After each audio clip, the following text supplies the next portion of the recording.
Hello students, कैसे हैं आप सब। आप सबको जय माता दी। आई होप आप सब बढ़िया होंगे। I am Monika Sharma and welcome back to Chalks and Cheers channel. तो चलिए आज की इस वीडियो में हम चैप्टर 4 के नेक्स्ट मेथड के बारे में जानेंगे, जिसको हम बोलते हैं नेचर ऑफ रूट्स। देखिए यहाँ पर दिख रहा होगा आपको नेचर ऑफ रूट्स। तो चलिए जानते हैं क्या है नेचर ऑफ रूट्स। देखिए इसलिए चैप्टर 4 का लास्ट और आखिरी मेथड है जिसको हम बोलते हैं नेचर ऑफ रूट्स, और उसी को हम क्या बोलते हैं, डिस्क्रिमिनेंट मेथड। क्या बोलते हैं हम इसको, डिस्क्रिमिनेंट मेथड। ठीक है, यहाँ पे हमें क्वाड्रेटिक इक्वेशन दे रखे हैं। क्वाड्रेटिक इक्वेशन कौन सी होती है, उसमें जनरल फॉर्म क्या होता है, a x square plus b x plus c equal to 0, जहां पर ए 0 के बराबर नहीं होता। ठीक है, नेचर ऑफ रूट्स यानी कि रूट्स का नेचर कैसा होता है। इसमें इसमें क्या है, जो ये क्वाड्रेटिक इक्वेशन फॉर्म कर रहे थे, जब तक हम करते आ रहे हैं, फॉर्मूला लगाते आ रहे हैं, फैक्टराइजेशन के द्वारा कर रहे हैं, उसको सॉल्व कर रहे हैं, इसमें हम क्या है, इस तरह से इसका फॉर्मूला क्या है, नेचर ऑफ रूट्स का ये फॉर्मूला है। अब इसको सॉल्व करेंगे हम। रूट्स किस तरह से दे रखा है, एक्स को b plus minus b square minus 4ac का रूट अपॉन में 2a, जहां पर b square minus 4ac equal to 0 होता है। ठीक है, अभी तक हम क्या है, क्वाड्रेटिक इक्वेशन में किस तरह से सॉल्व करते आ रहे थे, फैक्टराइजेशन मेथड के द्वारा हम सॉल्व करते आ रहे थे। ठीक है, इसमें इस मेथड को यूज करके यानी इस फॉर्मूले को लगा के हम क्या है, रूट्स निकालेंगे। ठीक है, अब देखिए जो ये बी स्क्वायर माइनस 4ac है, इसी को हम क्या बोलते हैं, डिस्क्रिमिनेंट मेथड। क्या बोलते हैं, डिस्क्रिमिनेंट मेथड बोलते हैं। डी डिस्क्रिमिनेंट मेथड को हम डी से डिनोट करते हैं, जिसका फॉर्मूला होता है बी स्क्वायर माइनस 4ac। ठीक है, इसमें तीन केसेस बनते हैं। इसका फर्स्ट केस क्या बनता है, जब बी स्क्वायर माइनस 4ac 0 से बड़ा हो, तो क्या केस बनेगा इसका, इसका बनेगा, इसमें टू डिस्टिंक्ट रियल रूट्स आएंगे। क्या आएंगे, टू डिस्टिंक्ट रियल रूट्स आएंगे। यानी कि जब बी स्क्वायर माइनस 4ac से 0, यानी कि जब बी स्क्वायर माइनस 4ac 0 से बड़ा आएगा, ठीक है, तो उसमें क्या हमें हमें क्या करना है, उसमें रियल रूट्स निकालेंगे दो, जो अलग अलग निकल के आएंगे। क्या होंगे, दो रियल रूट्स निकल के आएंगे, वो भी अलग अलग। ठीक है, सेकंड केस क्या बोलता है, अगर बी स्क्वायर माइनस 4ac 0 के बराबर होगा, तो क्या होगा, इसके टू इक्वल रूट्स निकल के आएंगे। क्या निकल के आएंगे, इसके टू इक्वल रूट्स निकल कर आएंगे। ठीक है, नेक्स्ट चलिए, नेक्स्ट क्या बोलता है, अगर बी स्क्वायर माइनस 4ac 0 से छोटा हुआ, तो क्या होगा, इसमें इसमें कोई भी इक्वल रूट निकल के नहीं आएगा। क्या होगा, इसमें कोई भी रियल रूट निकल कर नहीं आएगा, नो रियल रूट्स। ठीक है, तो जो हमें एक्सरसाइज दे रखी है, एग्जांपल्स दे रखे हैं, उसमें क्या है, उसमें जब ये दो केस बनते हैं, क्या, अगर ये दो केस बनते हैं, तो तब हम ये वाला फॉर्मूला पुट करेंगे। क्या करेंगे, ये वाला फॉर्मूला पुट करेंगे। अगर ये वाला केस निकलता है, तो इस फॉर्मूले को हम नहीं पुट करेंगे। ठीक है, वो क्वेश्चन वही खत्म हो जाएगा। तो चलिए इसको एग्जाम्पल से समझते हैं। तो देखिए स्टूडेंट्स, ये है एग्जाम्पल 7। एग्जाम्पल 7 में क्या बोल रहा है कि find the discriminant of quadratic equation. हमें इस क्वाड्रेटिक इक्वेशन का क्या है, डिस्क्रिमिनेंट फाइंड करना है। क्या था discriminant, B square minus 4ac। ठीक है, क्या था डिस्क्रिमिनेंट हमारा, बी क्या था डिस्क्रिमिनेंट का formula, b square minus 4ac equal to 0। ठीक है, ये कह रहा है फिर जब हम उसके क्वाड्रेटिक इक्वेशन के डिस्क्रिमिनेंट फाइंड कर लेंगे, तो फिर हमें नेचर ऑफ रूट्स फाइंड करने हैं उसके। ठीक है, तो चलिए पहले हम इस क्वाड्रेटिक इक्वेशन का डिस्क्रिमिनेंट फाइंड कर पहले हम क्या है, डिस्क्रिमिनेंट मेथड लगाते हैं। तो चलिए, हमारा डिस्क्रिमिनेंट मेथड क्या था, उसका फॉर्मूला क्या था, D is equal to b square minus 4ac, यही फॉर्मूला था ना। तो चलिए पहले हम इन्हें लिख लेते हैं। ए हमारा क्या है, 2, बी क्या है हमारा -4, सी क्या है हमारा 3। ठीक है, क्या था डिस्क्रिमिनेंट का formula, b square minus 4ac। ठीक है,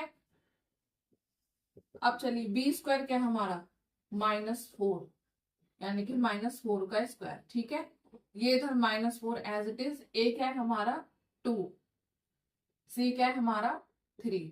ठीक है, अब चलिए चेक करते हैं फिर। -4 का स्क्वायर क्या होता है 16, यानी 4 4 16। और माइनस हमारा क्या है, कट जाएगा। स्क्वायर में क्या होता है, हमारा माइनस कट जाता है। इसको जब हम ऐसे लिखेंगे -4 इंटू -4, तो माइनस माइनस हमारा क्या हुआ, कट गया। 4 4 का कितना हुआ 16। ठीक है, समझ आया।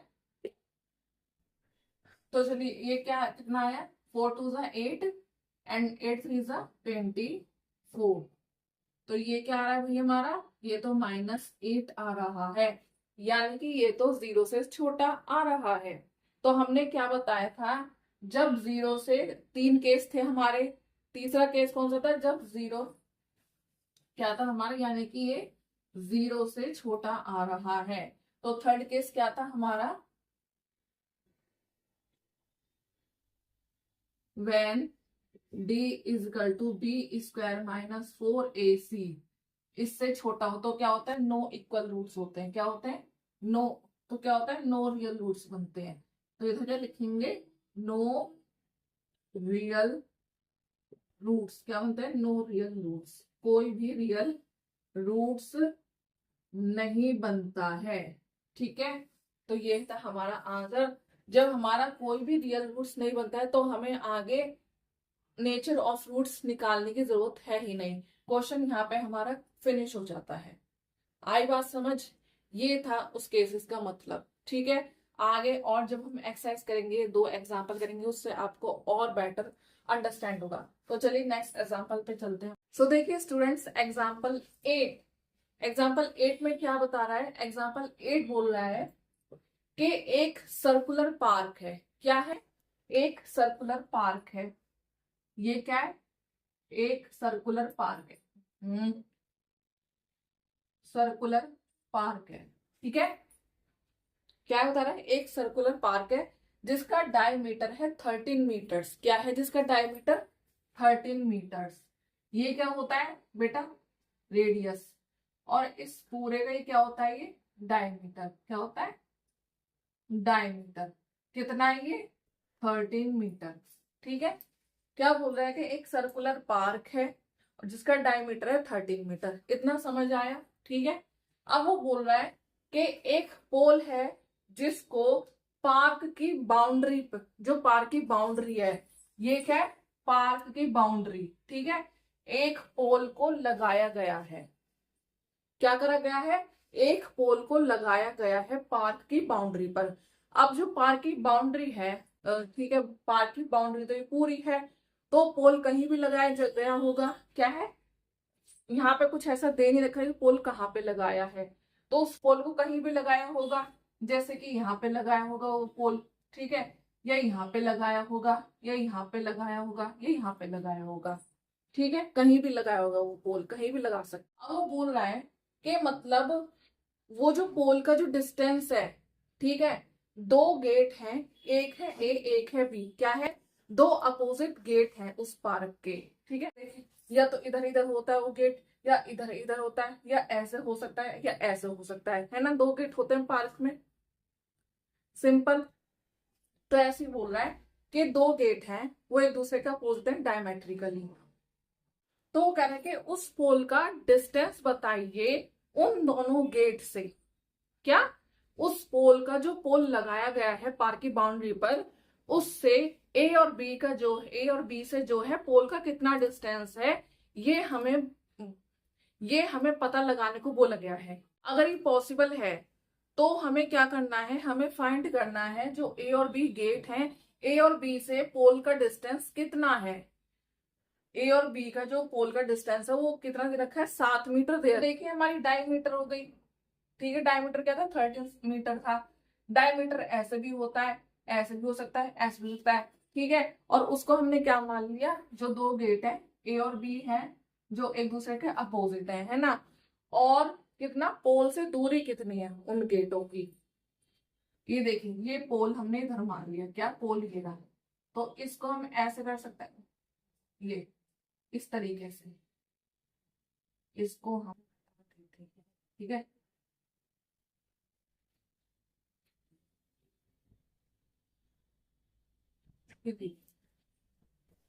तो इसको हम ऐसे कर सकते हैं कि एक सर्कुलर पार्क है ना, और एक पोल है जो किसी सर्कुलर पार्क की बाउंड्री पे लगाया गया है, और हमें क्या फाइंड करना है, उस पोल का डिस्टेंस फाइंड करना है कि ए और बी से उस पोल का डिस्टेंस कितना दूर है।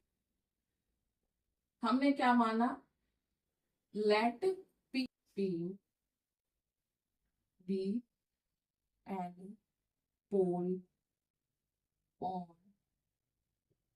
बाउंड्री। तो सबसे पहले हमने क्या करा, जो P है यानी कि पोल, उसको हम किसी भी बाउंड्री पर मान के चल रहे हैं। ठीक है, क्या है, हम बाउंड्री पर उस पोल को कहीं भी मान के चल रहे हैं। हमने यहाँ पे मान के चल लिया पोल को। ठीक है, अब ये क्या है हमारा AP और BP। क्या है AP और BP? BP को हम क्या मानेंगे, X।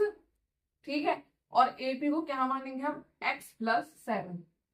ठीक है, ABP को हमने क्या मान लिया, X मीटर, और AP को हमने क्या मान लिया, X+7। अब हमारा क्या है, हमने BP को क्या माना, X मीटर। क्या माना, BP को हमने X मीटर, एक को क्या मान लिया X, तो दूसरे को क्या मान लिया X+7, जो 7 ज्यादा है। क्या है, जो 7 मीटर डिस्टेंस उसका ज्यादा है उससे। क्या है, AP हमारा X+7 मीटर। तो ये क्या बन रहा है, APB। क्या बन रहा है, APB 90 डिग्री का एंगल। क्या बन रहा है, एंगल APB क्या बन रहा है, 90 डिग्री का ओ एंगल बनता है नहीं ना। तो क्या लिखेंगे इसे हम, सो APB is a right angle triangle by Pythagoras theorem. तो जो हमारा APB है वो क्या है, राइट एंगल ट्राइंगल है, उसको हम क्या करेंगे, पाइथागोरस थ्योरम से निकालेंगे। क्या उसमें हमने क्या पढ़ा था, पाइथागोरस थ्योरम में क्या होता है, हाइट स्क्वायर बराबर परपेंडिकुलर। तो ये क्या है हमारा, एच स्क्वायर। क्या है हमारा, एच स्क्वायर है हमारा AB स्क्वायर। क्या है, AB स्क्वायर, यानी कि जो डायमीटर है हमारा AB। परपेंडिकुलर क्या है हमारा, BP square, plus base square क्या है हमारा, AP स्क्वायर। ठीक है, क्या है, AP स्क्वायर, क्या है, बेस। एक को हमने क्या माना, परपेंडिकुलर, एक को हाइट और एक को बेस। तो अब हम इसमें वैल्यू पुट कर देंगे। AB स्क्वायर क्या है हमारा, देखिए AB हमारा क्या है, तो AB क्या है हमारा 13 मीटर। क्या है, 13 मीटर। तो AB स्क्वायर क्या है हमारा 13 स्क्वायर, यहाँ पे आ गया। BP क्या है हमारा X स्क्वायर। ठीक है, प्लस AB क्या है हमारा X+7 स्क्वायर। बस अब इनका क्या कर देंगे हम, 13 13 जा 169 का स्क्वायर 169, एक्स स्क्वायर ही होगा, प्लस X+7 का होल स्क्वायर यानी A+B का होल स्क्वायर। फॉर्मूला लगाओ, X स्क्वायर प्लस कितना 7 का स्क्वायर यानी कि 49, प्लस कितना 2AB, तो 7 2 जा 14X, सीधे लिख दो। ठीक है, ये हो गया। तो अब इसको हम क्या करेंगे, 1x स्क्वायर 1x स्क्वायर कितना हो गया 2x स्क्वायर, ये कितना आ गया यहाँ पे प्लस 14x, ये प्लस 49, और ये इधर प्लस का 169 क्या हो जाएगा यहाँ पे जाके माइनस का 169 जीरो के बराबर। ठीक है, तो क्या है 2x square plus 14x minus का कितना हुआ 169 से 49 घटाओ तो 120 जीरो के बराबर। इसमें से हम 2 कॉमन ले लेंगे। तो चलिए 2 कॉमन ले लिया हमने इसमें से। क्या है, x square plus x square plus 7x minus 60 zero के बराबर। 2 वहां चला गया तो हमारी क्या बन गई, क्वाड्रेटिक इक्वेशन बन गई। ठीक है, क्वाड्रेटिक इक्वेशन क्या हो गई, हमारी फॉर्म हो गई। अब इसको हम क्या करेंगे, इसका पहले क्या निकालेंगे, डिस्टिंक्ट मेथड। क्या निकालेंगे, डिस्टिंक्ट मेथड। तो हमारा A क्या है 1, B क्या है 7, C क्या है हमारा -16। डिस्टिंक्ट मेथड क्या था हमारा, B स्क्वायर माइनस 4AC बराबर 0। ठीक है, तो B स्क्वायर क्या है हमारा 7 स्क्वायर -4, ए क्या है हमारा 1 और सी क्या है हमारा -60, सॉरी 0 तो क्या है ये निकल के 7 7 जा 49 और ये माइनस माइनस क्या हो जाएगा प्लस हो जाएगा। 64 जा कितने होते हैं 4 0 जा 0, 6 4 जा 24 240 तो ये क्या आएगा प्लस करेंगे तो से 9 4 और 4 8 ये हो गया 289 यानी कि ये आ गया हमारा पॉजिटिव का। इसका मतलब ये क्या है ये 0 से बड़ा है। क्या है ये क्या है हमारा b² - 4ac क्या है 0 से बड़ा है यानी कि 289 0 से बड़ा है। तो हम क्या करेंगे ये हमारा फर्स्ट केस बनता है। क्या बन रहा है फर्स्ट केस जो हमने पढ़ा था कि अगर डिस्टिंक्ट जो है 0 से बड़ा हो हमारा क्या है डिस्टिंक्ट मतलब अगर हमारा 0 से बड़ा होगा तो क्या करेंगे उसके 2 डिस्टिंक्ट रियल रूट्स निकलेंगे। तो चलिए निकालते हैं। तो अब देखिए हमारा 0 से बड़ा आया डिस्टिंक्ट तो हम क्या करेंगे फर्स्ट केस हमारा है तो क्या करेंगे हम 2 डिस्टिंक्ट रियल रूट्स निकालेंगे यानी इसके 2 डिस्टिंक्ट रूल तो क्या है इसके 2 रियल रूट्स निकलेंगे वो भी कौन से अलग अलग। तो चलिए निकालते हैं। तो क्या फॉर्मूला लगाते हैं हम नेचर ऑफ फ्रूट्स। अब है इसमें क्या करना है नेचर ऑफ फ्रूट्स फाइंड करना है। इसमें क्या करना है इसको आगे फर्दर सॉल्व करना है। नेचर ऑफ फ्रूट्स का फॉर्मूला क्या है x = -b plus minus root में b² - 4ac अपॉन में 2a। ठीक है तो हमारा b क्या है हमारा 7 और ये माइनस का 7 आ गया प्लस माइनस अपॉन में क्या है b² - 4ac का क्या है हमारा 289 है तो सीधे सीधे लिख दो 2 और a क्या है हमारा 1। ठीक है अब इसको हम क्या करेंगे सॉल्व -7 प्लस माइनस 289 का रूट क्या है 17 तो 17 में कर दो इसे 17 × 17 अपॉन में 2 × 2। ठीक है ये आ गया। अब 17 × 17 रूट दोनों रूट हैं तो क्या होगा 17 माना जाएगा। हमने जैसे पढ़ा था √2 × √2 क्या होता है 2 होता है तो ऐसे क्या है √17 × √17 क्या है 17 आएगा। ठीक है चलिए तो माइनस का 7 प्लस माइनस 17 अपॉन में 2। अब क्या करेंगे यहाँ पे एक बार प्लस करेंगे एक बार माइनस करेंगे तो -7 प्लस 17। ठीक है तो कितना आया 17 में से 7 गए 10 तो क्या आया 5 तो एक रूट हमारा क्या निकल के 5 क्या निकल के 5। अब दूसरा निकालेंगे हम माइनस करके -7 - 17 अपॉन 2 तो कितना माइनस का 24 अपॉन 2 तो काटा पीटे करेंगे तो क्या आएगा माइनस का 12 क्या है माइनस का 12 -10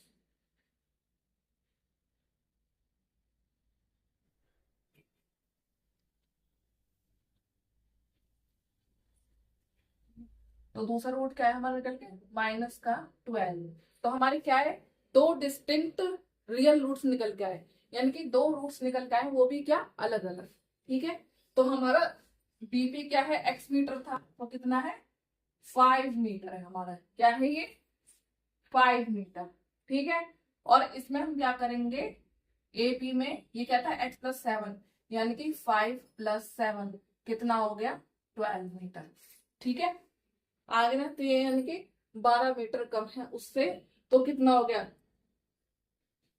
इधर कितना है ये 5 + 7 यानी कि कितना 12 मीटर। तो हमारा जो पोल का डिस्टेंस है ए और बी गेट से कितना है 12 मीटर है। कितना है 12 मीटर कितना 12 मीटर। ठीक है ये था इस क्वेश्चन में। आया समझ। आई होप ये वाला क्वेश्चन आपको समझ आया होगा स्टूडेंट्स। तो चलिए नेक्स्ट एग्जांपल पे चलते हैं इसके। तो देखिए स्टूडेंट्स ये लास्ट एग्जांपल है। एग्जांपल 9 में क्या दे रखी है ये हमें क्वाड्रेटिक इक्वेशन दे रखी है। क्या निकालनी है इसके डिस्टिंक्ट निकालना है इसका इस इक्वेशन का। फिर क्या करना है उसके नेचर ऑफ रूट्स फाइंड करने हैं अगर ये रियल है तो चलिए फाइंड करते हैं। देखिए वो फ्रैक्शन वाला है बहुत सिंपल है जैसे हमने पिछले उसमें करा था। क्या करेंगे एलसीएम ले लेंगे 3 का। क्या करेंगे एलसीएम ले लेंगे तो 3 का एलसीएम ले लिया हमने इस पूरे में 3 3 जा 9x² माइनस 3 टू ज़ा 6x और ये +1 इजकल टू 0। 3 वहां जाके फिनिश हो जाएगा। अब हम पे क्या बचा है, हमारी क्वाड्रेटिक इक्वेशन बन गई 9x² minus 6x plus 1 is equal to 0। अब हमारा क्या है, a क्या है 9। अब वैसे करेंगे जैसे सेम करते आ रहे हैं। b क्या है हमारा -6, c क्या है हमारा 1। डिस्टिंक्ट मेथड क्या बोलता है हमारा, b² माइनस 4ac।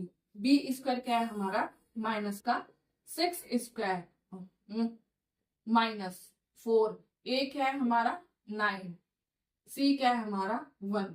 तो 6 6 36 और माइनस हमारा कट जाएगा। माइनस 9 4 जा कितने होते हैं, या 4 9 आप देख लीजिए कितने होते हैं।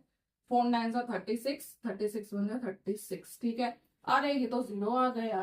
क्या आ गया, ये आ गया हमारा 0। तो इसका मतलब जो हमारा डिस्टिंक्ट है क्या है, 0 के बराबर है। क्या है, 0 के बराबर है। क्या था, ये हमारा सेकंड केस बन रहा है। b² माइनस 4ac बराबर 0। तो क्या बनेंगे इसके 2 इक्वल रूट्स। क्या बनेंगे इसके 2 इक्वल रूट्स बनेंगे। देखिए 3 एग्जाम्पल दिए हैं इसके, और तीनों एग्जाम्पल में तीनों केस दे दिए। पहले में नो रियल रूट्स वाला दे दिया, ठीक है। सेकंड में 2 डिस्टिंक्ट रियल रूट्स दे दिया, और इसमें 2 इक्वल रूट्स दे दिया। तीनों बराबर वो कर दिए कि एक d अगर बराबर हो 0 के तो क्या आएगा, d अगर 0 से बड़ा हो तो क्या होगा, d 0 से छोटा हो तो क्या होगा। तो देखिए इससे क्या है, आपको तीनों केसेस समझ आ गए होंगे। तो चलिए अब इसको हम सॉल्व करेंगे। क्या करेंगे अब आगे हम क्या है, नेचर ऑफ फ्रूट्स फाइंड करेंगे। नेचर ऑफ फ्रूट्स का फॉर्मूला क्या है, x² minus b plus minus root b² minus 4ac upon में 2a। ठीक है, ये है ना। तो माइनस b क्या है हमारा, इधर माइनस ऑलरेडी है b6, और b क्या है हमारे इधर भी माइनस है। तो माइनस का तो ये हो ही गया b, और अंदर माइनस का 6 ऑलरेडी जो है b। ठीक है, ये भी माइनस है ऑलरेडी, और ये भी ऑलरेडी माइनस है। तो प्लस माइनस क्या रूट निकल के आया हमारा, 0 निकल के आया। तो 0 लिख दो। 2 a क्या है हमारा 9 इंटू 9। ठीक है, तो क्या है माइनस माइनस प्लस प्लस हो जाएगा। तो ये खाली 6 है, तो ये तो इसका कोई मतलब ही नहीं। 0 ही हो गए खाली। 9 2 जा 18। तो अब क्या करेंगे, एक और प्लस करेंगे, एक और माइनस। 6 प्लस 0 अपॉन में 18। तो क्या बना, 6 अपॉन में 18 काटो तो 1 अपॉन 2। तो एक एक्स हमारा क्या आ गया 1 अपॉन 2। अब दूसरा देखो, माइनस करेंगे 6 माइनस 0 अपॉन में 18। तो क्या आ गया 6 अपॉन 18, क्या आ गया 1 अपॉन 2। तो हमारा दूसरा रूट भी क्या आ गया x 1 अपॉन 2। तो देखिए 2 इक्वल रूट्स आ रहे हैं इसके निकल के, क्या आ रहे हैं इक्वल आ रहे हैं निकल के इसके।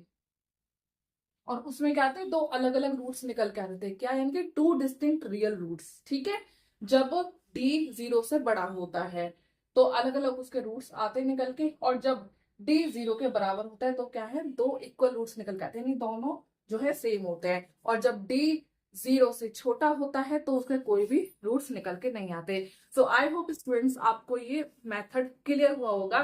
तीनों केसेस से ये क्या है, तीनों एग्जाम्पल सॉल्व हो चुके हैं। तीनों केसेस आपको बहुत अच्छे से समझ आ गए होंगे। स्टूडेंट्स नेक्स्ट वीडियो में हम जो है एक्सरसाइज 4.3 करेंगे, जो इस मेथड के से ही रिलेटेड है। ठीक है, एंड अगर आपको ये वीडियो पसंद आई हो तो प्लीज लाइक शेयर सब्सक्राइब करना मत भूलिएगा इस चैनल को।